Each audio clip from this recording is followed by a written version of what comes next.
Bonjour tout le monde, bienvenue sur ce nouveau live métier My Future ou peut-être de nouveau bienvenue si vous étiez là ce matin, si vous nous avez déjà vus il y a quelques temps, je ne sais pas. En tout cas, pour les personnes qui débarquent et qui ne me connaissent pas encore, je me présente, je m'appelle Marion et je serai votre animatrice sur ce live, mais évidemment, je ne serai pas toute seule.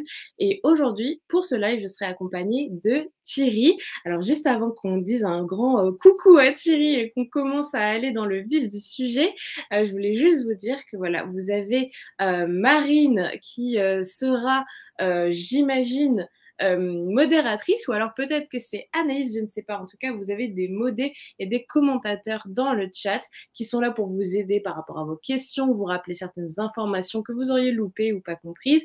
Et puis, bah, le chat, il est aussi pour vous. Alors, n'hésitez pas à poser vos questions, nous faire part de vos réactions. Enfin bref, donnez-vous-en à cœur joie. Alors, comme je disais, on est en compagnie de Thierry aujourd'hui. Salut Thierry, comment ça va? Salut, ça va bien? Ça va bien. Tu m'entends? Tout se passe bien? Tout est bon? Ouais, super, je t'entends très bien. Ok, top. Bon, bah, on va y aller. On va se lancer dans le live alors. Donc toi, Thierry, tu es, si je dis pas de bêtises, tu es lead développeur. Tu travailles du coup dans quel type de boîte? Pourquoi? Ou alors est-ce que tu es à ton compte? Je ne sais pas. Alors, j'ai travaillé longtemps à mon compte. Et puis là, depuis 2 ans, je Mhm. travaille dans une boîte qui propose en fait du e-learning. C'est-à-dire qu'on propose Ok, des formations en ligne. Voilà. d'accord. Ok, et c'est quel type de formation du coup? Est-ce que moi je peux accéder à ces formations Oui, enfin, comme ça, même si je oui. suis. En fait, Ah, on ok, a, je top. ne sais plus Bien. combien de formations dans le catalogue. Il doit y avoir une trentaine de formations Mhm. et c'est vraiment des formations très diverses. On peut apprendre la langue des signes. Et puis on peut Ah apprendre ouais, aussi le développement, on peut apprendre Python, on peut apprendre l'anglais, des langues, l'anglais, l'espagnol. On peut apprendre des métiers comme auxiliaire de vie. Euh, d'accord. on peut apprendre aussi les métiers d'agent immobilier. Enfin voilà, c'est très Ah très ouais, large. On peut ah se oui, c'est hyper perfectionner, ouais, complet. ouais, ouais, se perfectionner par exemple sur Excel ou apprendre aussi à faire un site internet. D'accord, bon, bah, c'est hyper complet. Enfin, si vous Ouais. voulez apprendre à faire quelque chose, visiblement, cette plateforme de e-learning, aura la réponse à vos questions, donc ça, c'est plutôt chouette. Est-ce que tu peux nous résumer, avant qu'on rentre dans le vif du sujet et qu'on regarde vraiment en quoi ça consiste, est-ce que tu peux nous expliquer globalement, le rôle d'un lead développeur? Alors, en fait, disons, je vais plutôt décrire le rôle d'un développeur. Mmh. Euh, Sachant que c'est plutôt ça la base du métier. C'est-à-dire que D'accord. donc, en tant que développeur, on est amené à écrire du code dans certains langages de programmation. Alors, très souvent, est-ce que, enfin, en tout cas, on peut se spécialiser dans quelques langages ou sinon en maîtriser plusieurs. C'est mieux d'en maîtriser plusieurs. D'accord. C'est mieux d'être très, très spécialisé dans un langage. D'accord, OK. Voilà. Donc, le but, c'est de faire des applications, de faire de la programmation qui sera accessible en ligne, donc qui va Mmh mh. tourner sur des serveurs web. Mmh. Et du coup, bon, bah, c'est des technologies comme, par exemple, ça s'appelle PHP, JavaScript. Et puis, on Ouais. travaille beaucoup aussi avec des bases de données. Et Mmh. donc, voilà, l'idée, c'est que les développeurs vont former des petites équipes, D'accord. 3, 4, 5. Et puis, le lead développeur, il est là, en fait, un peu pour chapeauter cette équipe. D'accord. Bon, bah, pour l'instant, c'est super clair. Alors, on nous demande juste, la boîte, du coup, pour laquelle tu travailles, cette plateforme d'e-learning. On nous dit alors, du coup, est-ce que c'est un peu comme une école, finalement? C'est exactement un centre de formation. Je D'accord. ne sais pas si je peux dire le nom de cette. Bah, si tu veux, oui, Mais vas-y. ça s'appelle l'école française. Et, Mmh. et en réalité, donc c'est vraiment un centre de formation. C'est-à-dire que non seulement vous allez faire votre formation en ligne, mais en plus, on va en fait, ces formations sont certifiantes. Donc D'accord, trop après bien. cette formation, vous allez pouvoir faire une certification et ça va vous donner en quelque sorte un diplôme qui, c'est très bien, par exemple, soit pour se faire une reconversion professionnelle, ça c'est une très Mmh. bonne idée, ou alors sinon pour, si vous voulez, comment dirais-je, améliorer vos compétences. Par exemple, Bien vous sûr. travaillez, vous avez besoin de vous améliorer en anglais ou pour utiliser des logiciels. Donc, à ce moment-là, vous pouvez aussi faire ce type de formation en ligne. OK, super et ça prend combien de temps? Enfin, c'est quoi les durées type? Voilà. Alors, l'avantage quand on travaille en ligne, donc, c'est que vous allez travailler à votre rythme, mais il y a quand même un délai, c'est-à-dire que vous avez 1 mois alors, je ne sais pas combien de cours, de modules de cours il peut y avoir, sachant Ouais. qu'il y a à la fois des modules de cours et des petits Mmh. exercices à faire. Mais l'idée, effectivement, c'est que vous fassiez tous les modules en 1 mois. D'accord. Voilà, et une fois que vous avez terminé ces modules, bah, à ce moment-là, vous pouvez faire la certification. En tout cas, vous êtes prêts, nous, on vous prépare pour faire la certification. OK, bah, c'est top. Est-ce que tu peux nous expliquer, différentes, missions ou différents aspects de ton métier au quotidien? Oui, tout à fait. Alors, c'est tr en réalité, c'est très vaste. Pourquoi? Parce que, d'une part, on a 2 sites. On a un Mmh. site internet qui permet de nous présenter, de présenter notre activité, à l'ensemble des internautes. Donc ça, c'est ce que nous, on appelle dans notre jargon le site front. En fait, c'est la D'accord. partie, en fait, c'est plus d'ailleurs le service marketing qui va gérer ce site, OK. parce que c'est évidemment un site. L'objectif de ce site, c'est d'avoir un maximum de visiteurs, d'être le Mmh. plus visible possible. OK. Donc ça, c'est déjà une partie de l'activité, mais nous, on s'en occupe très peu parce qu'il y a un service marketing qui gère ça. Ensuite, Mmh. nous avons ce qu'on appelle, nous, la plateforme e-learning, c'est-à-dire qu'une fois que les personnes sont inscrites pour la formation, eh ben, ils vont suivre la formation sur la plateforme e-learning. D'accord. Alors voilà, c'est sur la plateforme e-learning qu'on travaille le plus souvent. Mmh. Alors là, c'est pour essayer d'apporter des fonctionnalités supplémentaires euh, qui vont permettre en fait de mieux, comment dirais-je, de faciliter en fait le suivi de la formation. Est-ce que tu peux nous donner des exemples de fonctionnalités que tu es amené à ajouter ou à peut-être à améliorer? Oui, alors ces derniers temps, moi j'ai travaillé pas mal en fait sur la. En fait, on fait des passerelles entre notre plateforme et les certificateurs. En fait, D'accord. donc ça facilite l'inscription après à la formation. Donc en gros, quand vous avez fini, si vous faites la formation et que les apprenants qui ont terminé leur formation, une fois qu'ils ont fini la formation, peuvent directement s'inscrire en ligne, toujours en ligne, pour passer leur certification. La certification, OK. Voilà. Et suivant les certificateurs, on a différentes méthodes. Il y en a certains qui vont passer la certification en ligne. Mmh. Donc là, bon, en fait, c'est comment dirais-je, c'est des informations qu'on va envoyer d'une plateforme à une autre. Mmh. Euh, En fait, c'est essentiellement ça. Pour une autre plateforme, on fait aussi de la surveillance, c'est-à-dire que les apprenants vont passer leur certification et on va avoir un système de surveillance. Donc, ils seront en ligne avec une vidéo, enfin Mmh. une vidéo, là comme nous, là, avec, OK. donc ils seront filmés, mais juste pour la surveillance, quoi. Donc voilà, D'accord. il faut OK. établir toutes ces connexions. Et l'autre OK. partie du travail consiste en fait à faire des outils, des applications qu'on va pour faciliter le travail en interne. Mmh. Alors que ce soit par exemple les équipes de commerciaux, donc là on va leur faire des applications spécifiques dédiées, que ce D'accord. soit les équipes des conseillers pédagogiques, pareil, on va leur faire aussi quelques applications, ou sinon aussi par exemple des services de facturation. Pareil, on va Mmh. faire des applications. Et il y a une grande part aussi qui consiste à faire des outils de reporting, c'est-à-dire que tous les services vont vouloir savoir combien il y a eu d'apprenants ce mois-ci, D'accord. combien il y a eu Ouais. enfin, combien il y a eu d'inscriptions pour les certifications, OK, combien OK. ont réussi, enfin tout ce genre de choses. Puis les commerciaux vont Mmh. savoir effectivement quels sont un peu les chiffres, quoi. OK, donc ça leur rapporte des données du coup qu'ils vont pouvoir utiliser ensuite, Ouais, à leur fin à eux quoi, finalement? ouais, exactement. Et finalement, en OK. fait, si je résume tout ça, je veux dire l'essentiel de mon métier, en fait, ça consiste à travailler et je pense que maintenant, c'est l'essentiel du métier de développeur. En fait, on travaille vraiment avec des données. Notre métier, c'est Mmh. de manipuler des données, donc toutes sortes de D'accord. données, toutes sortes vraiment, c'est des informations, toutes sortes d'informations.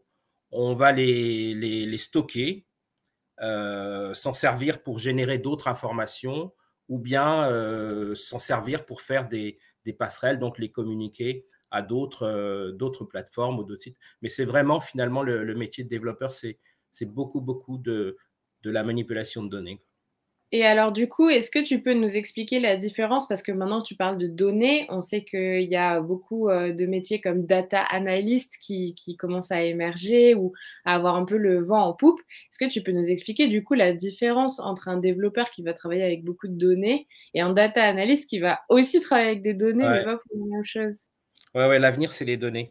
Alors, en fait, les développeurs vont vraiment travailler à la source des données, c'est-à-dire Mmh. comment les récupérer, essentiellement comment les récupérer, comment les stocker et quelquefois comment les utiliser, mais dans d'autres applications. OK.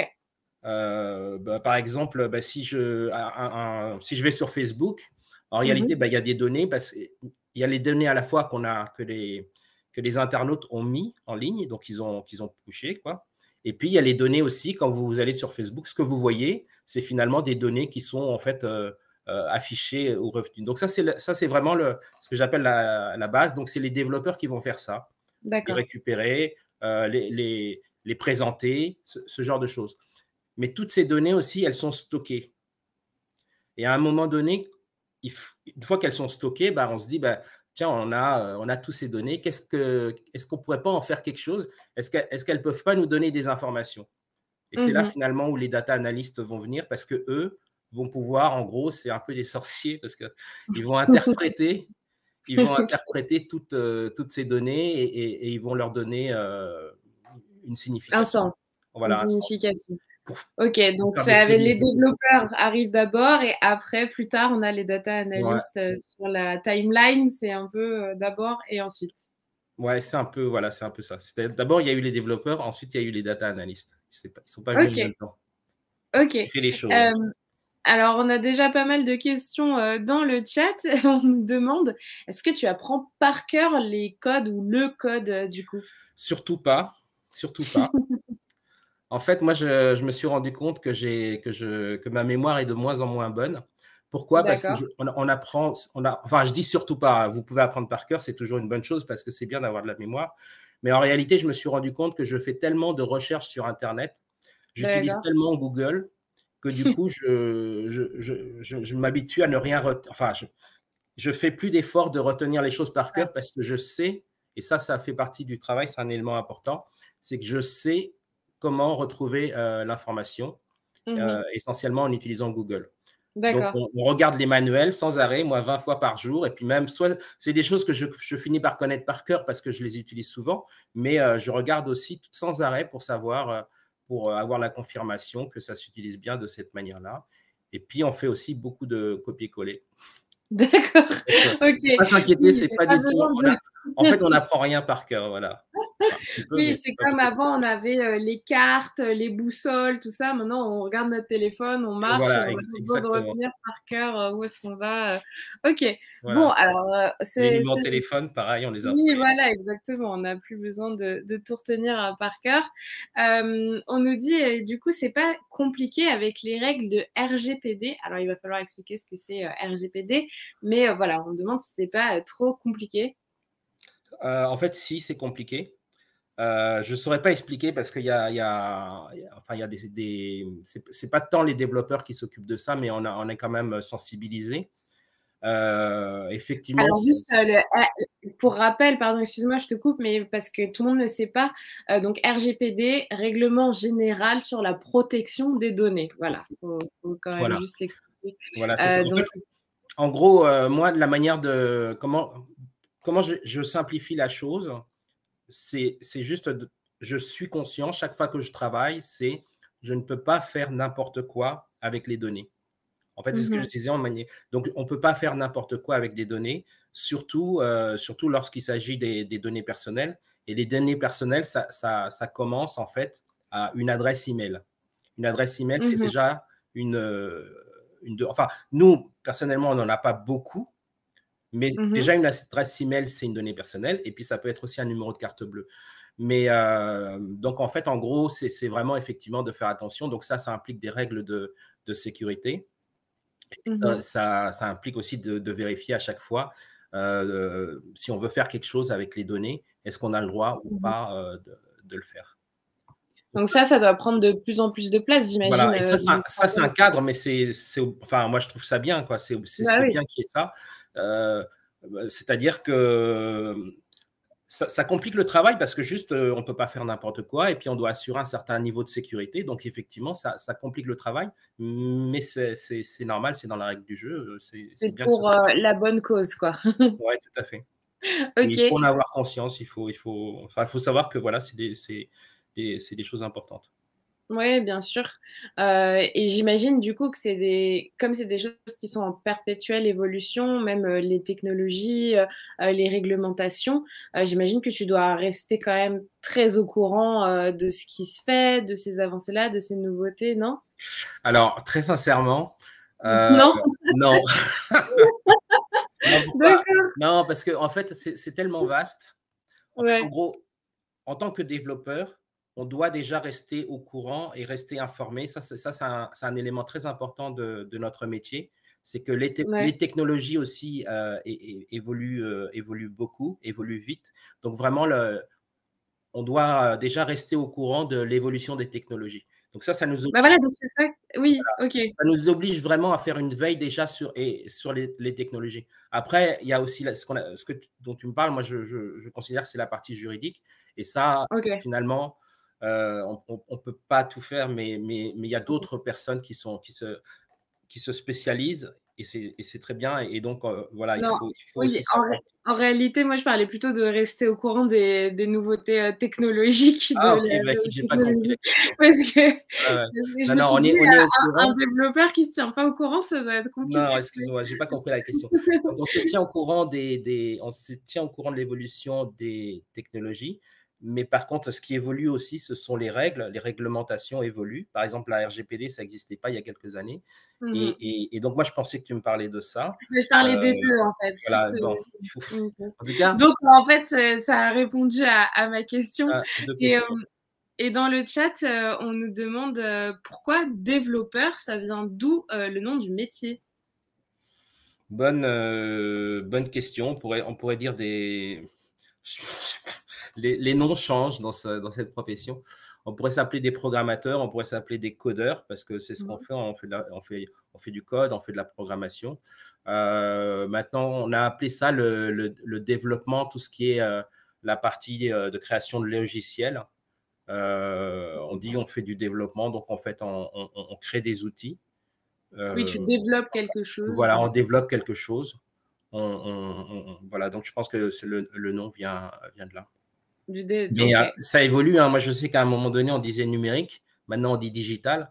Il y a des Oui, choses ça s'est comme ça qui vont enlisé. dire la même chose, mais c'est le challenge du métier. C'est-à-dire, si on reste pas au courant, justement, les Ouais, noms changent et on ne sait plus de quoi on parle. c'est vrai. Mais c'est vrai que normalement, numérique, c'est la version française et digital, c'est la version anglaise et ça voulait dire la même chose. Et maintenant, on a adopté l'anglicisme. Donc, effectivement, Voilà, ça c'est change ça. à grande vitesse. On va regarder, pardon, on va regarder ton parcours parce que voilà, le temps file et on a encore plein de choses à voir. Donc, après la troisième, je découvre en même temps parce que j'ai pas pu préparer moi le live avec toi, donc c'est trop bien. Je peux découvrir en même temps que nos spectateurs. Donc, toi, tu as fait, Thierry, 2 secondes. C'était un redoublement volontaire de ta part ou ça a été imposé? On va dire que c'était volontaire. Oui, et la première seconde n'était pas bonne du tout. Et D'accord. donc du coup, oui, ouais, enfin, oui, c'était volontaire et Ouais, puis imposé. nécessaire. La deuxième seconde, du coup, elle était très bonne. Ok. Et donc, du coup, ça t'a permis de t'orienter vers la S. Ouais, c'est ça. Et puis, après, une terminale D. Alors, nous, on n'avait plus les lettres à mon époque. Donc, terminale D, ça correspond à quoi? Un bac D, c'était Ça un bac correspondait scientifique? à sciences naturelles et mathématiques. D'accord, ok. C'était vraiment les deux spécialités, quoi. Ouais, il y avait quoi? Il y avait dans les terminales, il y avait une qui était sciences physiques et mathématiques. Et ensuite, l'autre, Mhm. c'était sciences naturelles et mathématiques. D'accord, ok, ok. Et donc, tu as fait ton bac en candidat libre. Attends, je comprends pas. Non, en fait, ce que Explique-moi. j'avais expliqué, c'est que moi, j'ai raté mon bac. D'accord. Mais comme j'avais vraiment pas envie de redoubler la terminale et de refaire encore une année à l'école. Et c'est Mmh. pour ça que du coup, j'ai passé. Après, bon, j'ai de la famille en Belgique et tout ça. Donc, j'étais en Belgique et j'ai repassé là-bas un examen équivalent au bac, mais que OK. je pouvais passer en candidat libre en septembre, octobre et tout ça. Ah Donc, OK, voilà. donc tu as pas eu besoin d'attendre, Ouais, ouais, c'est ça. encore une année, Voilà, OK. j'ai pas eu besoin d'attendre une année encore. Ouais. OK, donc suite à l'obtention, de ton bac en candidat libre, tu as commencé à travailler et donc tu as eu, je vois, des emplois quand même assez variés. Ouais. Raconte-nous un peu tout ça Alors, alors? bon, il y a différents types de développeurs. Il y a un certain type de développeurs qui ont des parcours assez originaux. Et Mmh. moi, je suis de ce type-là. C'est-à-dire que OK. pour faire les choses simples, en fait, au départ, ce que je voulais faire, c'était de la musique. Donc, c'est pour Mmh. ça que finalement, donc, quand j'avais 18 ans ou 20 ans, je faisais de la musique. Et D'accord. à côté de ça, j'ai fait pas mal on va dire, entre guillemets, des petits boulots. C'était du travail alimentaire, quoi. Et Mmh. donc, j'ai beaucoup travaillé dans la restauration, d'abord dans la restauration. Euh, oui, essentiellement. Voilà, essentiellement dans la restauration et dans les hôtels. Ouais. Voilà. Et puis, du coup, ça m'a permis. Alors, le travail de la restauration, ça m'a permis de voyager. Donc, j'ai travaillé aussi aux États-Unis. Et après, quand Mais c'est génial. voilà. Donc, ça, c'était, pour faire simple, c'est entre 20 et 30 ans. Et en fait, quand je suis rentré en OK. France, c'était dans les années 2000. Et là, il y avait beaucoup, Internet, il y avait beaucoup de startups. On parlait beaucoup d'Internet. C'est la bulle Voilà, c'est ça, internet, c'est non? ça. C'est pas C'est ça? ça. Je Et suis finalement, moi, je me oui, suis c'est dit: ça. «Oui, ça a l'air génial, ça, j'aimerais bien le faire et tout, ça a l'air super internet, comment ça marche? Qu'est-ce que c'est?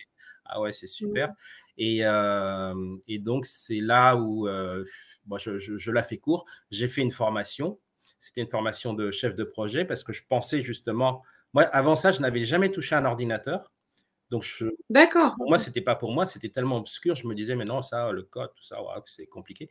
Donc je me suis dit: «Bah, je vais faire une formation chef de projet multimédia», parce que le chef de D'accord. projet, bah, il n'a pas vraiment à faire la partie technique, il est là, il Mmh. suit, il travaille avec les autres, mais il est pas c'est pas un technicien. Ouais, ouais. Je me suis dit: «Je vais faire cette formation-là». Et après cette formation, quand j'ai commencé à chercher du travail, bah, c'était l'éclatement de la bulle Internet. Les entreprises ne recrutaient pas. Et c'est comme ça que j'ai travaillé, que j'ai commencé à travailler avec des gens que je connaissais et puis d'autres personnes en disant je peux vous faire un site Internet. Est-ce que vous voulez un site Mmh mh. Internet? Je sais faire les sites Internet. Et au fur et à mesure, comme ça, j'ai appris tout seul le métier de développeur, quoi. D'accord, OK. Donc c'est vraiment, là, on est plus sur, un parcours d'expérience, en fait, puisque Oui, un parcours exactement. de Ouais, c'est ça. formation théorique et tout, toi, tu es plus parti sur, expérimenter des choses et obtenir des compétences au fur et à mesure. Ouais, voilà. En fait, donc ça, c'est un parcours, on va dire, d'autodidacte, d'expérience. Donc, on peut devenir développeur par ce biais-là. On a suffisamment d'informations sur Internet et si on est passionné, si on fait les choses, on peut apprendre ce métier de cette manière. Mais je conseillerais quand même de faire des études.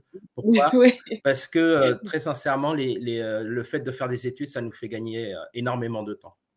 Mais tu considères que les 10 ans que tu as passés à te consacrer à la musique et à travailler dans la restauration, c'est des années que tu as «perdues» entre guillemets ou tu es quand même Ah bah, content de te consacrer à ça? non, moi je suis content de l'avoir fait. Je suis content de l'avoir Voilà. bah, parce que pour d'autres choses, par rapport pour des choses personnelles, moi c'est quand même quelque chose que donc non, non, enfin vraiment c'est bien. Et puis quand je repense à ça en fait, surtout ce que je me dis, c'est que là aujourd'hui, moi je fais un métier. Quand j'avais 25 ans, j'imaginais pas que j'allais faire ce métier-là. Mmh Donc mh. c'est plutôt cette leçon-là que je tire, c'est de me dire, finalement, bon, bah, des fois, on n'imagine pas ce qu'on va faire dans 10 ans, quoi. Ouais. Et OK, super. mais une fois qu'on a enfin et puis aussi, c'est ce qui est intéressant et c'est pour ça que je suis content de travailler, à l'école française parce que c'est aussi quelque chose auquel je crois, moi, personnellement. C'est je pense que, il faut être capable, bah, de changer de métier, de se dire: «Bah, tiens, je veux faire ça, bah, je ne vais pas me dire que c'est impossible. Je vais Ouais. faire, enfin, il y a beaucoup de possibilités aujourd'hui, que ce soit les études, ça, c'est une chose, mais si c'est pas les études, on a aussi des formations qui sont proposées et Mmh mh. en fait, il ne faut pas se mettre de limites. Moi, ce que j'ai envie de dire, c'est c'est aux gens de ne pas se mettre de limites s'ils ont vraiment envie de faire quelque chose. Bah, c'est un très bon message et d'ailleurs, avant qu'on passe à la suite et qu'on revienne, un peu sur, ton rapport à ton métier, comment ça se passe au quotidien, on a juste une question parce que c'est vrai qu'on a un public quand même assez jeune. Est-ce que tu peux nous raconter comment ça se passe le bac en candidat libre? Comment tu fais pour le passer? Alors, oh là! Il y a longtemps. Alors, ce que je disais, c'est que j'ai passé ce bac en candidat libre, mais je l'ai passé en Belgique. En Donc, c'était Belgique, ouais. pas, voilà, c'était pas en France. Et Mmh. d'ailleurs, en Belgique, ça s'appelle pas le bac. En fait, en Belgique, ils appellent ça l'examen de maturité. Et c'est Mmh. l'équivalent du bac. Pourquoi? Parce que c'est un examen qui permet ensuite de faire des études supérieures. D'accord. Voilà. Et donc, bon, enfin, les explications que je pourrais donner, c'est des explications qui étaient valables en Belgique. Je ne sais même pas si elles le sont toujours. OK. Maintenant, en France, je pense qu'il y a moyen aussi de s'inscrire, mais il faut se renseigner. Mais effectivement, il y a moyen de s'inscrire et même de suivre des cours. On peut suivre des cours du soir et OK. s'inscrire pour passer son bac sans être inscrit dans une école. Bref. Voilà. OK, d'accord. OK, bon, bah, voilà, bah, super. Si jamais, il y a des personnes, qui craignent de devoir, passer leur bac au candidat libre ou qui sont tentées, de le passer, hein, Mm, qui mm. ont l'âge, eh bien, allez-y, hein, vous savez comment vous y prendre maintenant. Alors, Thierry, on va revenir vraiment sur ton métier et sur, ton rapport à ton travail. Comment est-ce que tu le vis au quotidien? On va parler des 2 choses que tu préfères, mais aussi de 2 choses que tu aimes moins. Les 2 choses que tu préfères, premièrement, c'est le travail de réflexion, participation à la définition d'un métier en constante évolution. Est-ce que tu peux, développer Mm, justement mm. sur ça? Alors, ce que je voulais dire par là, c'est que en fait, c'est ce que je disais, c'est que bah, il y a 20 ans ou même il y a 15 ans, le métier que je fais n'existait pas. Et je ne Mmh. sais pas, honnêtement, dans 10 ans, je ne sais pas ce que sera ce métier. Mais comme je Mmh. le pratique aujourd'hui, finalement, en fait, à vraiment une toute petite part, mais pour tous les développeurs, finalement, on participe aussi d'inventer finalement ce Ouais. métier. Et pourquoi très souvent, par exemple, quand une technologie est utilisée aujourd'hui, si on fait les choses d'une manière, c'est parce qu'à un moment donné, une large part de la communauté des développeurs l'ont adopté. Mmh. Donc voilà, c'est le fait de dire, ben, on va faire les choses plutôt comme ça, Comme on va ça, plutôt voilà. utiliser ça, et puis comme ça, en fait, on définit des normes. Et d'ailleurs, OK. je pensais à ça aussi dans le fait que si vous allez si vous êtes à l'école et que vous avez un professeur, par exemple, qui va vous apprendre le développement, finalement, ce que Mmh. va vous apprendre votre professeur, euh, Ce quand vous sera allez plus commencer à travailler, ouais, ne c'est sera ça. pas valable. Donc c'est Ouais. vraiment l'idée que c'est ça. Voilà, on participe aussi comme ça à l'évolution de ce métier. Ça, c'est le premier point. Et puis concrètement, en quoi consiste mon métier? Bah, c'est vrai que moi, j'aime bien écrire le code. Mmh. Pourquoi? Parce que ben, ça me fait faire un petit exercice intellectuel, c'est de la réflexion. Des fois, on se creuse la tête, c'est horrible parce qu'on réfléchit, on ne trouve pas de solution, on réfléchit, on ne trouve pas de solution. Ouais. Et quelquefois, on trouve des solutions qui nous semblent géniales, alors on est tout content et tout ça. Et donc, voilà, il se passe des choses. En fait, on voit quelqu'un devant l'ordinateur, on se dit, mais Ouais. il se passe rien. Mais en réalité, on reste des heures devant l'ordinateur et il se passe plein de choses en fait Ouais. dans la tête, quoi. Voilà. Bah, c'est top et donc aussi dans les choses que tu préfères dans ton métier, il y a l'aspect, liberté donc voilà, on voit quelques précisions, là, travail à distance, horaire flexible.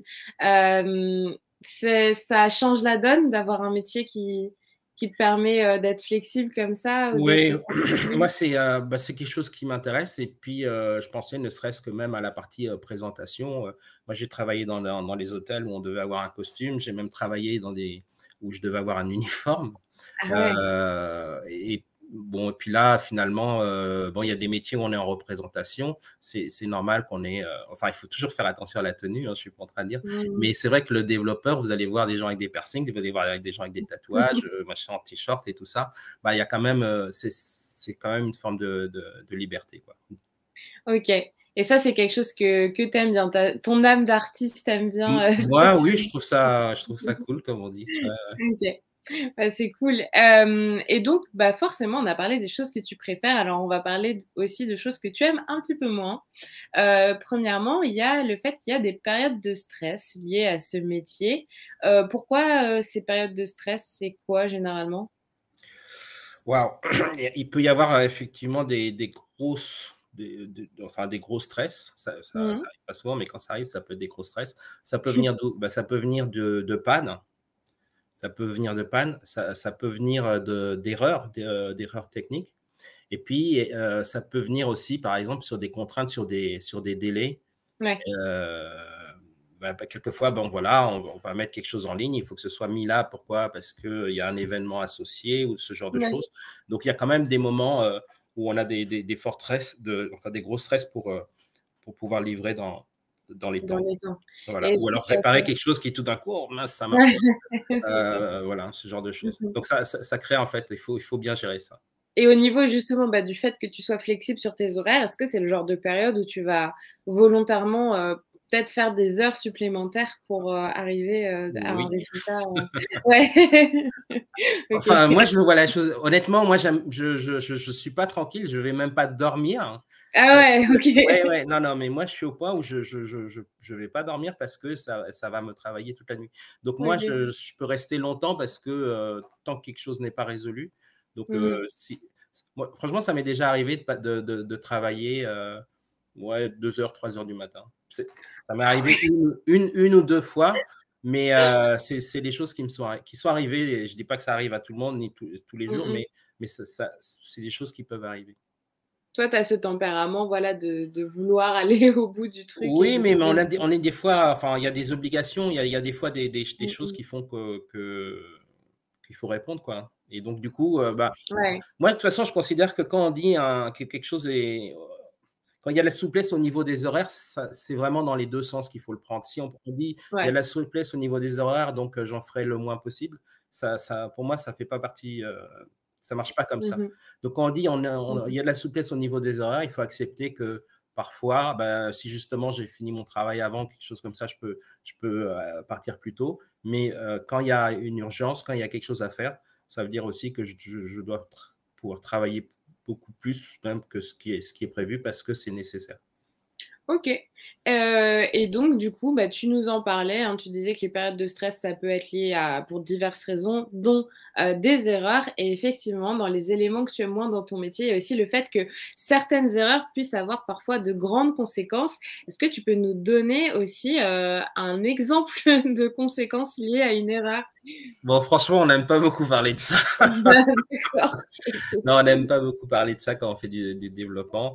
En fait, on fait tout pour le réduire au maximum. Donc, on a comme ça des différentes plateformes, des plateformes de test, des plateformes de développement. Donc, on met vraiment tout en place pour éviter que ces genres de choses arrivent.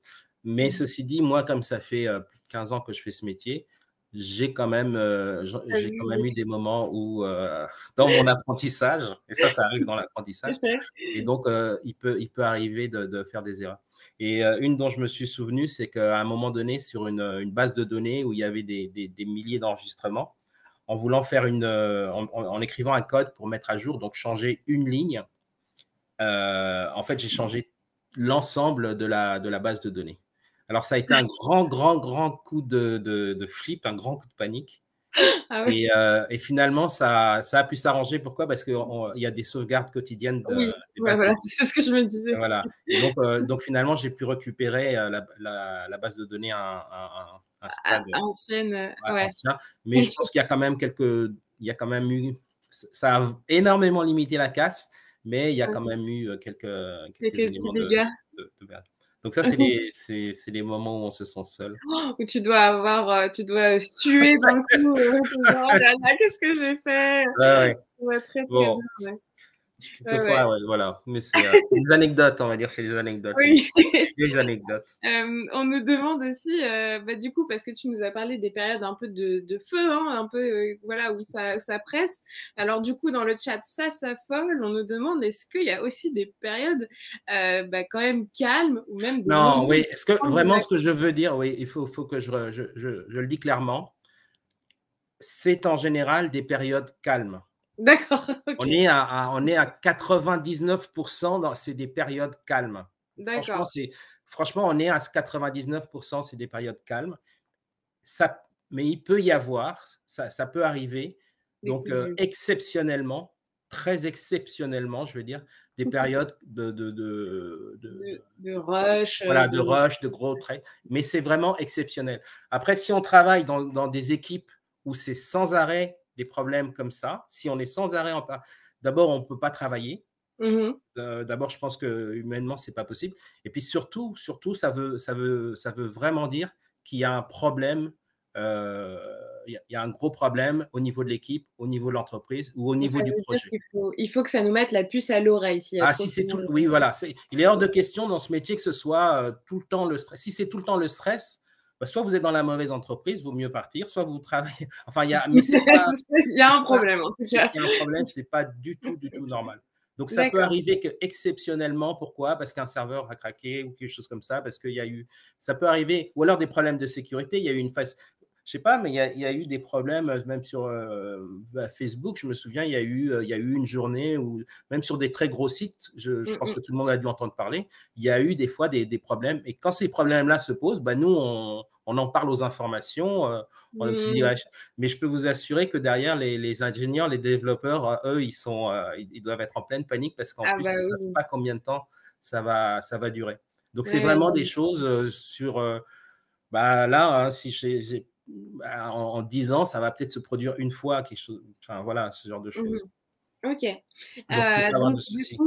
du coup, pour répondre à une deuxième question du chat, du coup, tu peux prendre des vacances? Oui, bien sûr, même, oui, oui, oui, oui. Non, non, il y a aucun souci. C'est franchement, non, non, non, non, non, ça, on est OK. plutôt privilégié. Non, non, ça, enfin, voilà, là-dessus, il y a aucun souci.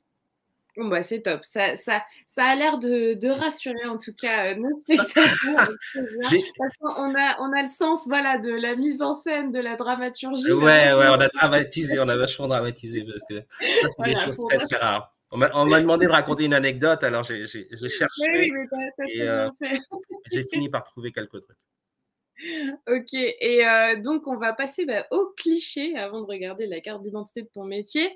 Évidemment, le fameux cliché dont on ne se sort pas, qui revient systématiquement: un développeur est un geek.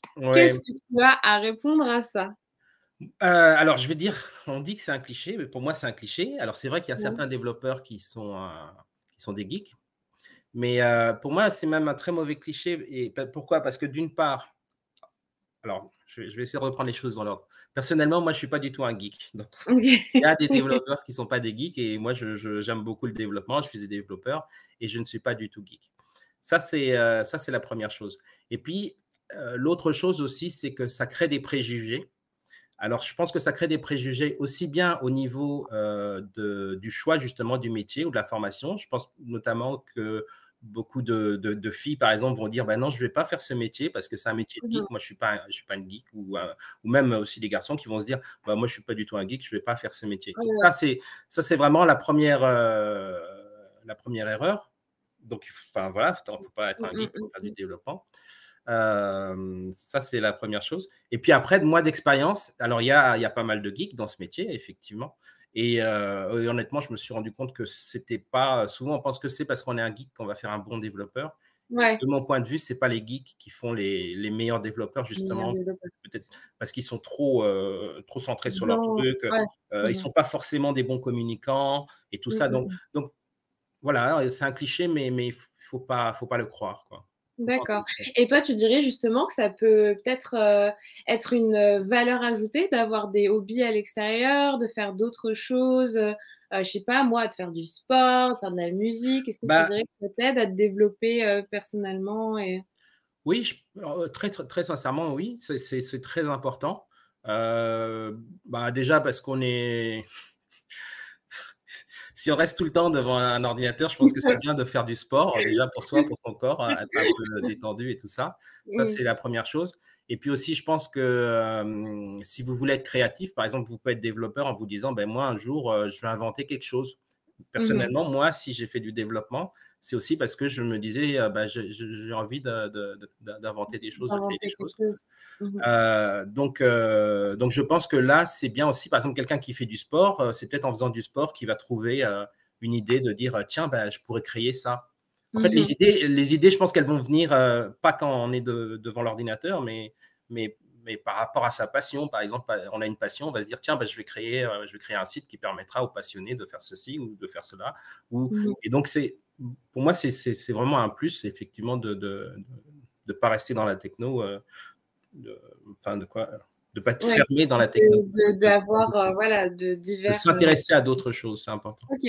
Ouais, bah en plus, on reçoit souvent des personnes qui sont dans le milieu de l'informatique, justement dans leur travail, et qui nous disent ça, que bah, justement, que les personnes qui sont dans l'informatique, c'est forcément des geeks, etc. Et c'est souvent un cliché, mais on nous recommande aussi souvent de faire d'autres choses. Oui, exactement. Mais ce cliché du geek, là, en fait, c'est un cliché qui devient vrai. C'est ça que je voulais dire qui m'ennuie. Parce que quelque part, le fait d'avoir ce cliché, bah, ça ferme les gens qui ne sont pas geeks se Bah disent, oui, moi, je ne vais pas le faire. Et donc, ça devient vrai parce que du coup, au final, on voit dans ce métier, enfin, parce qu'il n'y a que des geeks, parce qu'il n'y a que qui vont le faire.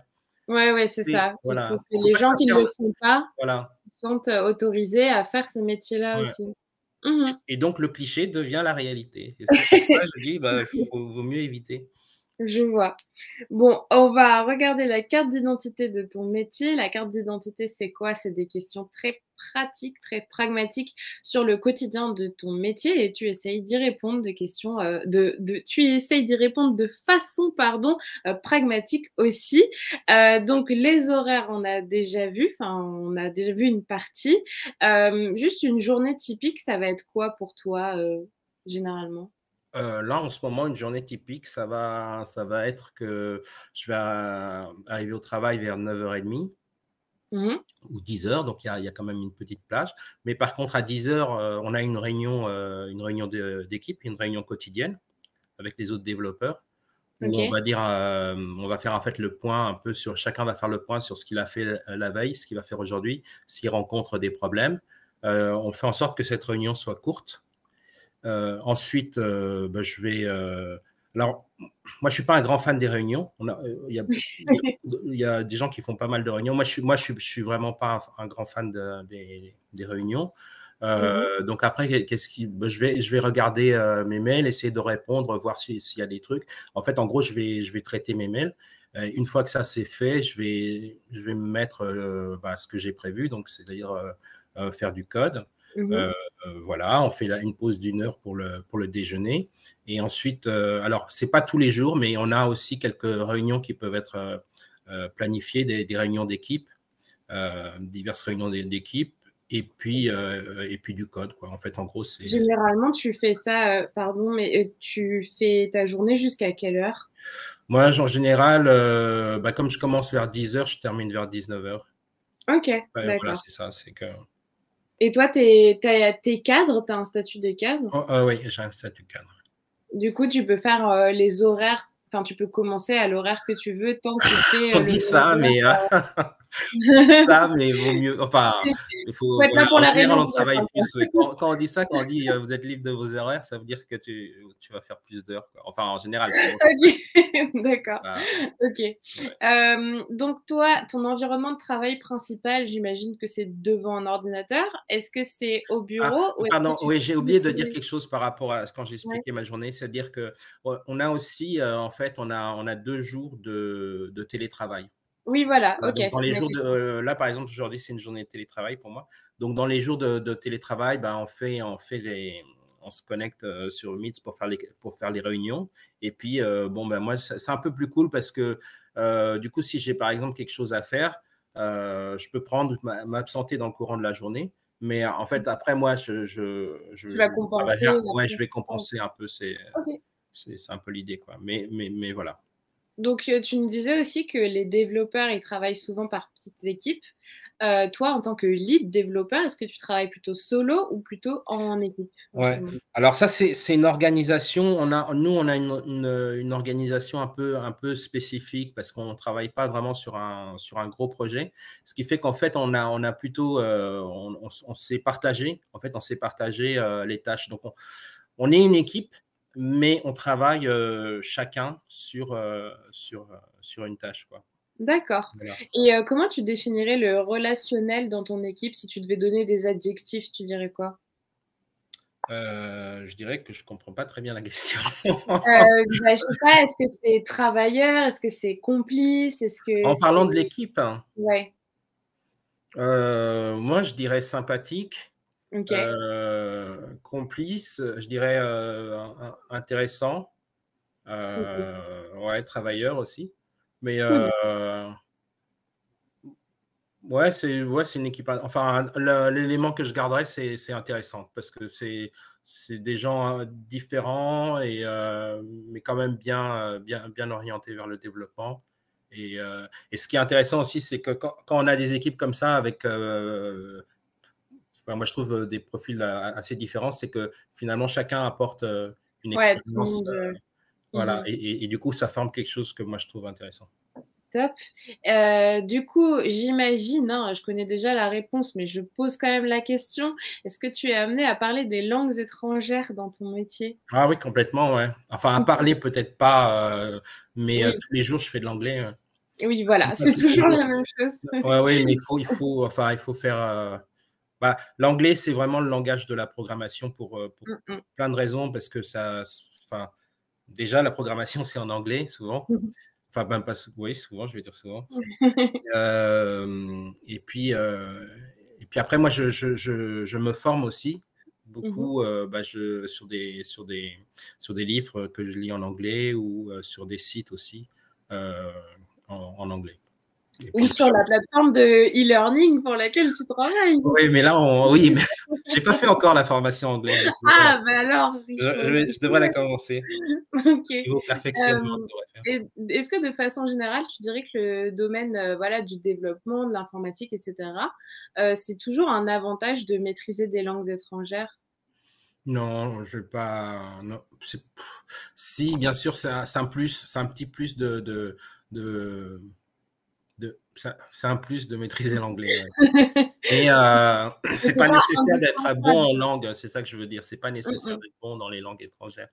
OK. Heu, Parce qu'il y a quelqu'un qui connaît l'anglais, bah, il va avoir un peu plus de facilité parce qu'il comprendra tout de suite les termes, il comprendra tout de suite on a des fonctions, les noms des fonctions, tout ça, c'est en anglais, donc il comprendra OK. plus vite. Hem, Combien, peut gagner quelqu'un, qui commence là sa carrière en tant que développeur? Si tu nous donnes une fourchette. Alors je ne suis pas sûr des chiffres que je vais annoncer. Très souvent, on parle des salaires À en l'année? à l'année, oui, à Mmh. l'année. Donc je dirais que pour les débuts, tout début, je dirais que ça serait du 35 000 € par an OK. pour je pense, hein, ça serait entre 35 et 40 pour le début. Et Ouais, après, je pense que les salaires moyens doivent être autour de d'accord. 45 000 € par an. Et puis, je dirais que ensuite, bah, ça dépend. Si vous avez des diplômes, bah, vous gagnerez plus, vous gagnerez Mmh. mieux. Et ça peut aller jusqu'à 60. Ah Ça oui. commence à être des bons salaires, 60. Et puis, je pense que ça peut même aller plus haut si vous êtes CTO. D'accord, OK. C'est-à-dire un peu Bon, bah, directeur. c'est déjà très, très sympathique. Franchement, c'est un métier qui paye bien, Mmh. avec une belle progression. Il y a une belle progression qui est possible. Mmh. Maintenant, c'est comme tout, hein, faut être bon, il faut Ouais, travailler. oui. Mais c'est un métier qui peut, voilà, si on en veut, il faut être volontaire, faut vraiment être motivé. Si vous êtes motivé, si vous en voulez, c'est un métier qui paye bien parce que, tout simplement parce que, on manque des développeurs. C'est une compétence qui est très recherchée. Heu Mmh. et donc si vous êtes un très bon développeur, vous aurez un très bon salaire. Et puis si vous êtes OK. un très bon développeur et que vous travaillez chez Google ou Facebook, je ne sais pas qui, Oui, eh bien vous aurez encore un meilleur salaire. Un meilleur salaire encore. Ouais. Alors, on nous demande, alors on a des questions qui arrivent. On nous dit, est-ce que tous les développeurs portent des lunettes à cause de l'écran? Il y a beaucoup de développeurs qui portent des lunettes, mais est-ce que c'est à cause de l'écran? Pourquoi? Ouais, il y a beaucoup de développeurs, moi j'ai vu dans l'équipe. Bon, moi il y a aussi une chose, il faut être honnête quand même, c'est aussi parce que je suis assez âgé. Donc à force, les yeux en prennent un coup. Donc quand on vieillit, voilà, au bout d'un Ouais, moment, il faut porter des lunettes. Mais moi à l'origine, je ne portais pas des lunettes. Et dans notre équipe, il y ouais. a un développeur, et je crois que c'est le plus jeune. Sur six, Qui n'a pas encore de lunettes? sur six, il n'y en a qu'un seul qui ne porte pas de lunettes. Ah oui, Ouais, je crois. d'accord. Bah oui, mais en même temps, c'est vrai que si on passe, des heures et des heures et des heures sur les écrans, ça va forcément, j'imagine en tout cas, abîmer un petit peu, la vue Un petit peu. Ouais, ouais. et on nous demande aussi, est-ce que les équipes, globalement, en tout cas dans ta boîte, est-ce que les équipes sont jeunes? Non, alors, dans ma boîte, non. Enfin, là, on en a un qui est le plus jeune. J'avoue, je ne sais pas l'âge qu'il a, mais c'est le plus jeune et il ne porte pas de lunettes. Il est super beau, il est très sympa. Non, ce que je veux dire, c'est qu'il a été embauché il y a 2 ou 3 semaines. D'accord. Et que ça a été un choix au départ qu'a fait. Moi, j'ai été le premier développeur à embaucher. Et en fait, c'est la personne qui a créé la boîte qui faisait au départ les développements. Et ce qu'il a voulu vraiment pour le début, c'était de favoriser l'expérience. D'accord. C'est volontairement, il cherchait des développeurs avec de l'expérience. Avec de l'expérience, OK, et Voilà. là, maintenant, ils s'autorisent à Voilà, en recruter fait, après, voilà, c'est la politique qui a fait comme ça, c'est-à-dire que les premiers recrutements, c'était on cherche des développeurs qui ont beaucoup d'expérience. Donc Mmh. voilà. Et puis voilà, je pense même que je crois qu'on doit faire encore des recrutements. Et là, enfin, on va commencer à avoir des stagiaires. Ah! Bah, Voilà. voilà. Ou même, je crois qu'on recherche un alternant. Ah bah, c'est cool. Bon, bah, Ouais, en tout cas, ouais. l'info est passée, hein, si jamais, vous êtes, concernés ou que ça vous Ouais, il faut intéresse, bah, voir, ouais, l'école française recrute. Ouais. OK, top, et bah, on arrive sur la fin de ce live, Thierry, donc une dernière question. Toi, à part la partie rémunération, qu'est-ce que t'apporte ce métier, au quotidien, personnellement? Euh, c'est pas, voilà, c'est pas la rémunération, hein, ce à quoi je pense au quotidien, c'est pas la rémunération. Mais moi, pour moi, à un moment donné dans ma vie, ce qui a été important, c'est de me dire, je veux faire un métier où je serai content d'aller travailler tous les jours. C'est vraiment à un Mmh. moment donné, je me suis dit ça, Mmh. je me suis dit: «Qu'est-ce que j'ai envie de faire? Qu'est-ce que je pourrais faire?» Et je me suis dit: «J'ai envie de faire un métier, où je vais le matin et ça me fait plaisir d'y aller et je passe une bonne journée et j'aime ce que je fais». Et donc c'est ça que Ouais. m'apporte, ce métier. Et un dernier message pour les personnes qui nous regardent, notamment les plus jeunes, d'entre nous, qui se poseraient peut-être des questions sur leur orientation ou qui auraient envie de travailler, dans le milieu informatique? Un dernier message pour eux? Ouais, un dernier message. Hem, oh, c'est un peu l'ensemble de ce que j'ai dit. C'est déjà dans un premier temps, si vous êtes vraiment motivé, ne vous fixez pas de Les limites. limites. Et Mmh. puis, bon, et puis ne pas, enfin, il faut travailler dur aussi. Faut, voilà, faut pas lâcher, quoi. Faut travailler, je sais pas comment dire ça. Bon, faut En gros, croire en soi ouais, voilà. et travailler. Non, mais OK. le fait qu'on soit motivé, ça fait les efforts qu'on fait sont plus faciles, sont beaucoup plus faciles à faire. Mmh. Donc, et je pense C'est que c'est une sûr. partie importante. C'est juste de se dire, je pense que si on fait beaucoup d'efforts, il faut que les efforts soient récompensés. Et je pense que si dans ce métier, si on fait beaucoup d'efforts, c'est des efforts qui seront récompensés. Bon, bah, merci beaucoup Thierry, pour ce dernier message, pour avoir passé, cette heure de live avec nous. C'était super chouette, super enrichissant. On nous dit d'ailleurs, dans le chat, «C'est trop bien ce live, vous êtes très souriant, j'adore!» avec plein de O. Merci beaucoup parce que Bah, c'était merci écrit sous beaucoup, le merci à vous. pluriel. Merci, donc voilà, merci à toi Thierry, merci à vous qui avez regardé ce live, qui avez participé dans le chat. C'était un vrai bonheur, ça nous fait toujours plaisir quand on a beaucoup d'interactions comme ça, hein. Vous savez, nous, on est là pour ça. J'espère que ça vous a plu, que ça vous a intéressé, peut-être même que ça a développé une vocation en vous, ce serait génial. Merci à nos modés, qui vous ont, voilà, résumé toutes les informations importantes. Merci aussi à DJ Solal qui était à la régie, qui a assuré ce live sans la moindre encombre. Bravo à une très bonne fin de journée. Et puis, je vous dis au revoir. Au revoir.